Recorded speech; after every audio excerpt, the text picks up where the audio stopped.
Hello and welcome to Game 6 of the Absolute Random Cup Grand Finals between FeAge and Dogao versus Error and TaToH.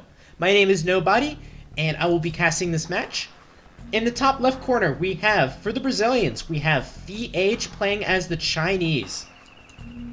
His ally is going to be Dogao playing as the Japanese.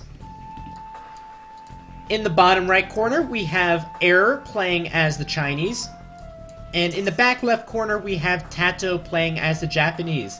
And this map is Mediterranean. So a heavy water map with a little bit of land. So, score right now is 3-2.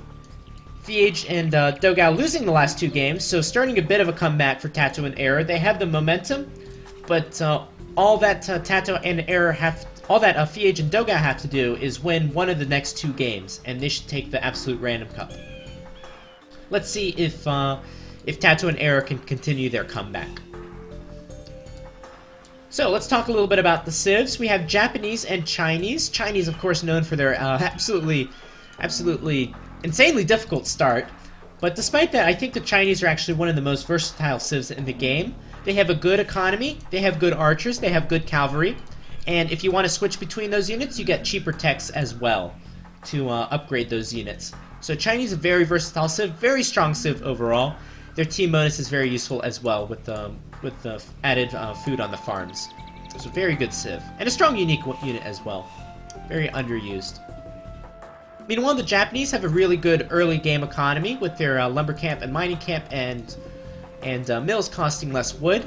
Some very good infantry for them, and probably the most useful on this map, some very good navy. They get extra line of sight on their galleys as a team bonus, and they get extra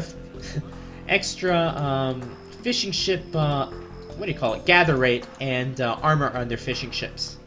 And that'll be very useful because I'm sure players will go for the water this map. In fact, the water is quite small. Looks a little bit like the state of Texas. But the water is quite small, which means the rush distance will be quite quick. And because of that, water can be won and lost very quickly. And certainly whoever wins the water are going to have a huge advantage, especially with the Japanese on here and their fishing ship bonus. So we'll keep our eye out on that. Let's take a look at the maps for now. FeAge on the top side, Ken Wallander here. Has 2 stones forward, not going to really matter though, I think. Chinese probably not going to take stone very early on. All his golds are safe in the back. And we'll keep an eye out on where he decides to go for his dock position. Dogao has already docked. He's chosen a pretty decent dock position. Plenty of big fish next to him, as well as a shore fish. He's got gold in the back. And he will look to wall, perhaps here. It's going to be a little bit of a bigger wall, but it's still manageable.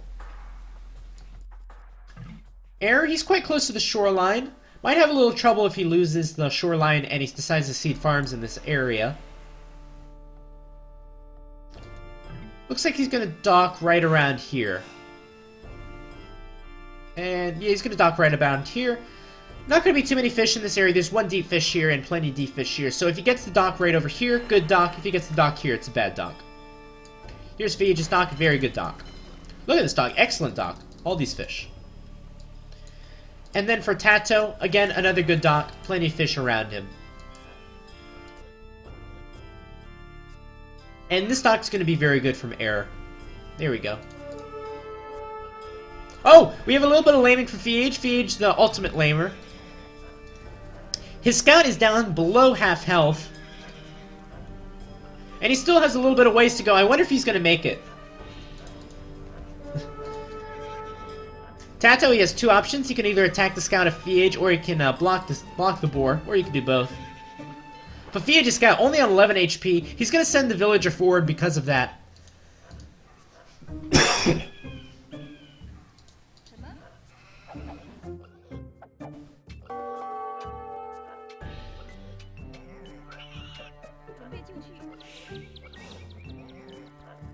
And with this play, it looks like FeAge is going to get the boar lure back. He retains his title as the ultimate boar lure. The boar stealer. So we're going to set TaToH behind 1 boar. It could make a big difference though, because again, we talked about how small the rush distance is on this water map. And going up to the feudal age can make or break your game. And can lose you to fishing ships quite quickly. Let's go to TaToH's point of view, see if he has enough food to click up. Let's see, he's finishing up the sheep. He's finishing up this sheep, there's not a lot of food on there. And has a few fishing ships. Oh boy. Dogao, meanwhile, has clicked up to the feudal age already. And TaToH is officially out of food. So TaToH will be significantly delayed onto the next age. And this boar steal has hurt him quite a bit. FeAge is already up to the feudal age because of that extra boar. In fact, he's most likely even going to waste all this food on here because he doesn't need it. Air is starting some walls early. A little bit unusual walls, but I guess it works. And he's going forward. So we mentioned from before Dogao's walls, they were going to be a little bigger. Dogao has elected not to wall because of that. And Air is going to go forward with 4 villagers. What can he attack with this? He can take away the stone of Dogao. Does he have a backstone? He has a backstone, okay. And Dogao has a back gold and a back wood as well. So his resources aren't that vulnerable. This wood is definitely vulnerable, though. And if Dogao doesn't wall, of course, archers, of course, can walk around and hit these resources. This is certainly something Dogao shouldn't expect. Okay, never mind. He's seen it at this point. And Dogao's response is going to be to send 4 villagers forward as well. I think he should be sending 5 villagers to have 1 more. Oh, here we go, 5 villagers. As well, Dogao is up to the next age first. He's going to have the attack bonus on the scout. And just like that, Air's forward has been shut down. You never want your forwards to be seen early. Yeah, barracks is going to go up. But Air is not in the feudal age yet. He's even lost a villager. And he's going to lose 2 villagers. Big mistake. Big mistake from Air. TaToH has gone all the way up on 6 fishing ships. A little unusual considering he's up to the feudal age so late. Even going up to 2 docks. But remember, these are Japanese fishing ships. In fact, I even wonder, how did TaToH get up to the next age? Must have been off the fish alone. It's a good thing he was Japanese. So any other Civ would have been much more difficult.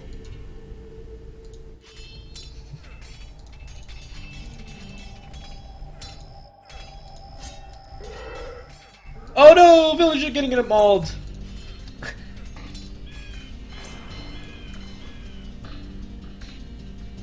Woo woo!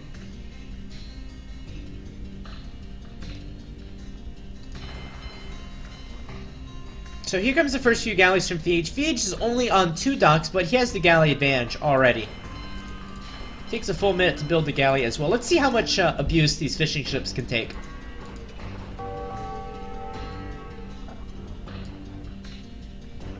And FeAge has already walled his base.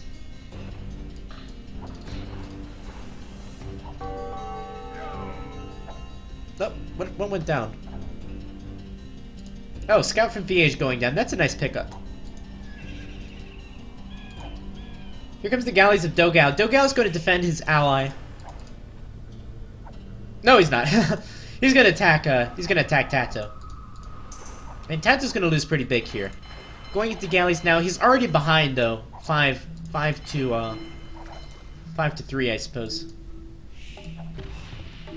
And Air's only gone off 1 dock, so he's not very competitive for the water either. Remember, he put most of his resources into this forward. Poor spearmen, they're basically in jail. Created by Dogao. Dogao is fully stonewalled at this point. He's safe. Lowest score is going to go to Air for all those resources he invested and wasted. No fishing ships left for TaToH. They're going across the entirety of the map. The best they can do is scout out their opponent.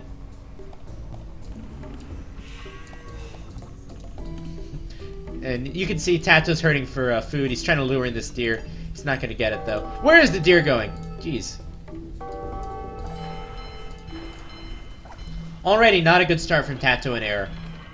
And it's looking awfully like the game we saw earlier.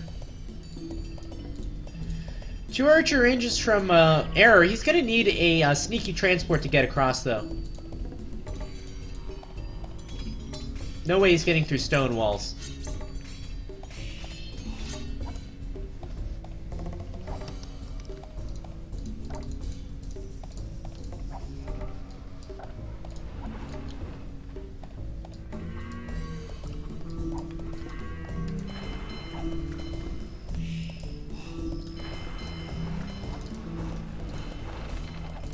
TaToH has quite a sizable fleet. He's on 9 galleys. Meanwhile, Air and FeAge, they're on 8 galleys each.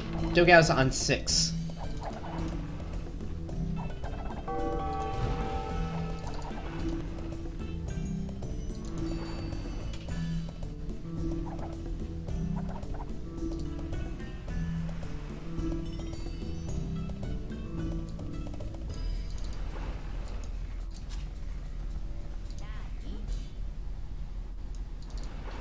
TaToH is moving out. FeAge is going to reinforce next to his docks. It looks like he has enough galleys to defend. And Dogao is going to be sneaky, go around, try to snipe off the fishing ships of Air and TaToH, and he will be successful.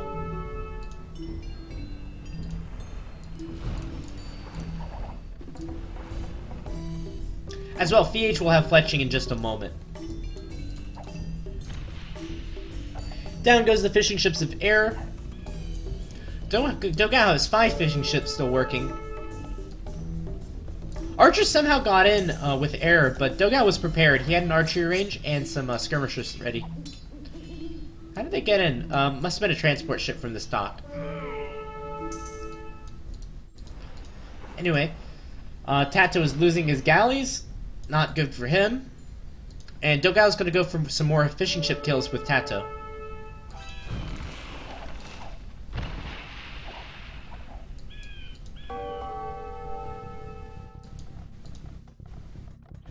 Look at the score difference. Air is down at 1200 score. Damn. He's not behind in villagers, but that's mainly due to all the armies lost. He's 6 and 15.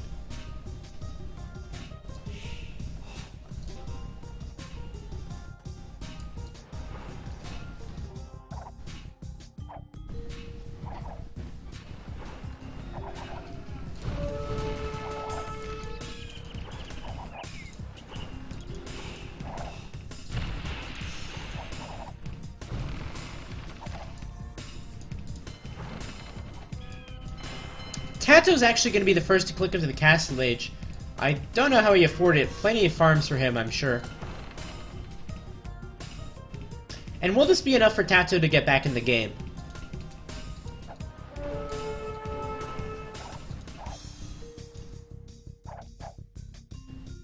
Another sneaky transport. It's still not enough army, though. Okay, the village is going to get into it. Just still not... Okay, here's more army. That's going to be the last transport, though. These two are going to be left out to dry.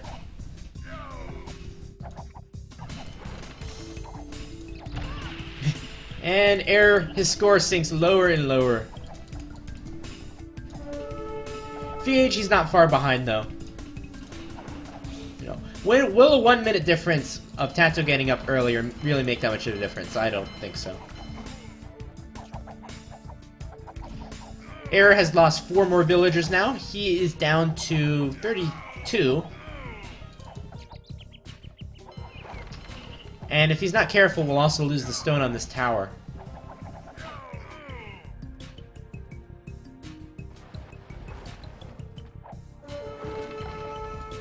How does the scout not see the... What? What? Okay.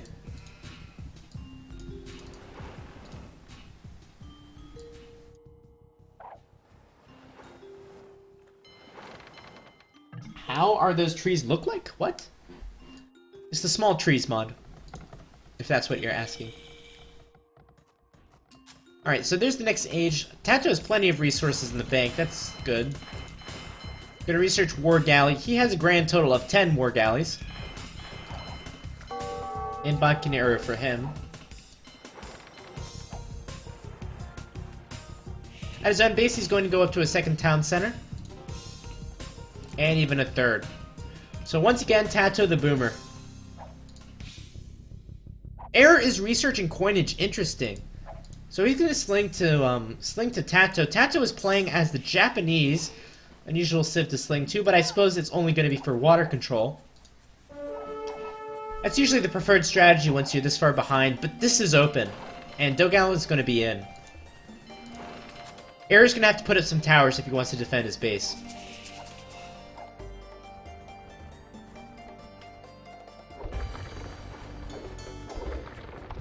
So So there's Air's sling. Dogao's now up to the next age.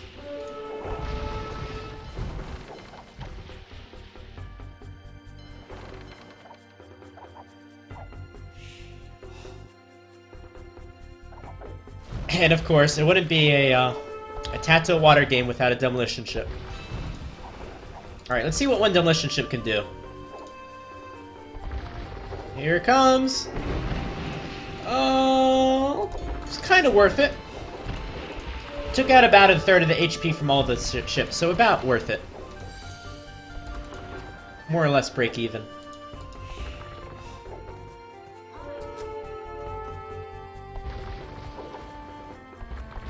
Dogao's researching crossbow, bonkin arrow. That's going to be a big pain for Air. At least Air is walled now. And he can place a tower behind it. He's actually going around. He's going to go to TaToH. This is going to be unexpected.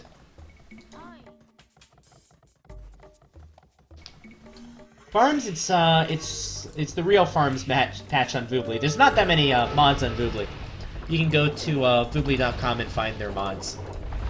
And can download it yourself. It's also available on HD.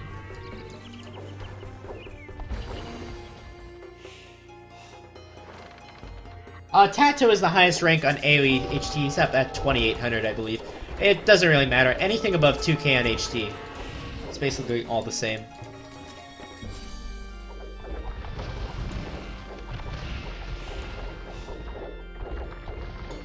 And there isn't really a competitive scene on HD. So, the HD rating's not that important.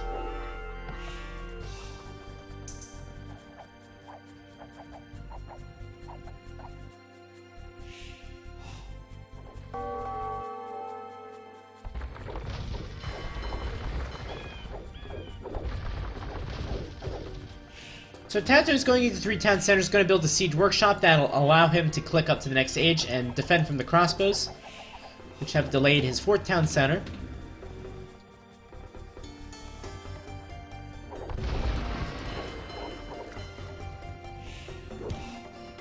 Look at the difference in the bases between... Oh my gosh, the villager snuck through. Yeah, Air's in a lot of trouble. So look at Air's base, and then look at Dogao's base. Which colony would you rather be part of? Except for TaToH, because he's number 1.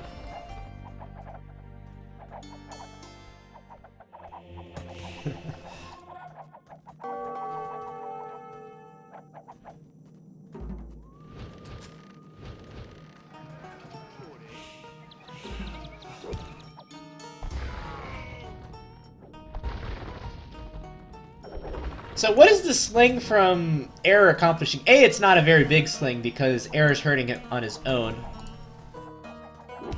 And then B, TaToH hasn't done anything with sling. Anything that he's done with the sling, he could have done on his own. Going up to 4 town centers.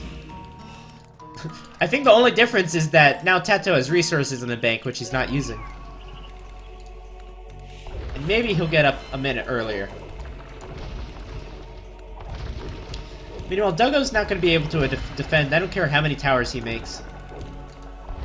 There's just no way.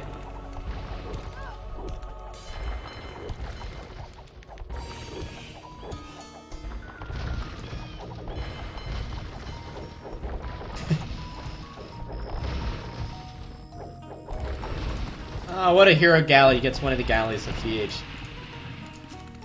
TaToH's clicked up to the next age with the aid of his sling. What does that mean? Oh, nice bang and out shot. Means he's gonna go back on water on the bottom side. He's gonna get Galleon and Bracer, as well as Ballistics. Try to reclaim the water that way.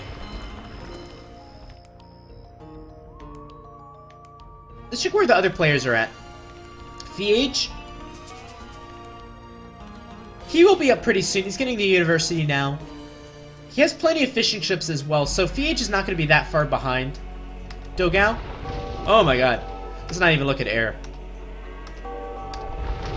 Dogao? Dogao's quite a way away from it, but he's doing so much damage to Air.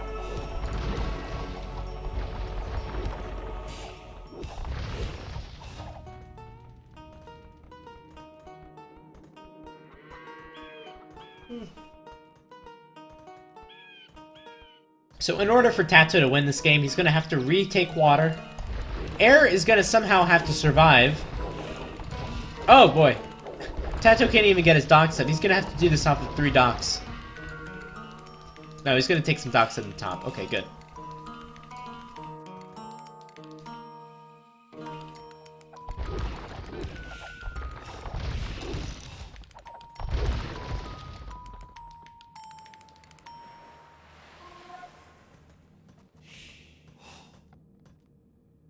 And all of this started because of a hole.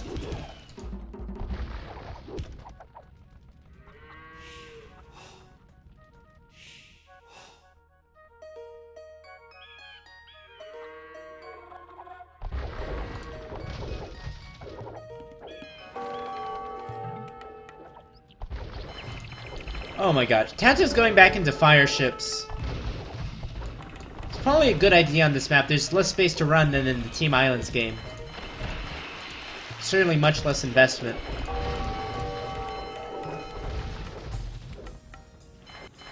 He really doesn't have that many, though. And there's the Imperial Age from FeAge. TaToH has this, he has about a 3-minute window of opportunity to strike and to kill the dock of FeAge before it upgrades. Luckily, FeAge is in a little bit of a bay. If fire ships get right in there. Okay, here he goes. Oh no, he's gonna go for the fishing ships first, though. Oh, I think that's a mistake.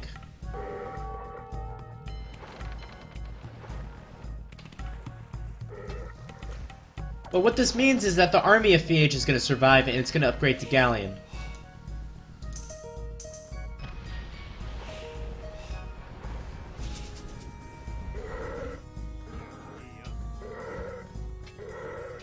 Castle for FeAge, he's fortifying this area. Stone shaft mining, not an upgrade you see often. It means that FeAge is really investing into stone. Okay, and TaToH has split his army up everywhere. So he's not able to take direct engagement or kill FeAge's army. In fact, he's losing fire ships one by one.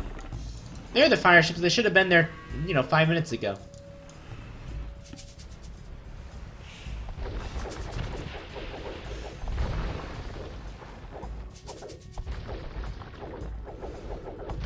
Alright, what is TaToH doing? Ugh. Alright, and Air is making a run for it. He wasn't able to hold. How many villagers? Air is left with a grand total of 17 villagers, 5 of which will die. Oh, he's gonna escape! He's gonna escape to the corner. Imperial Age for FeAge. We'll see Galleon and Bracer for him. FeAge doesn't have a big army of his own, though. And we're gonna see a trebuchet fight on the bottom.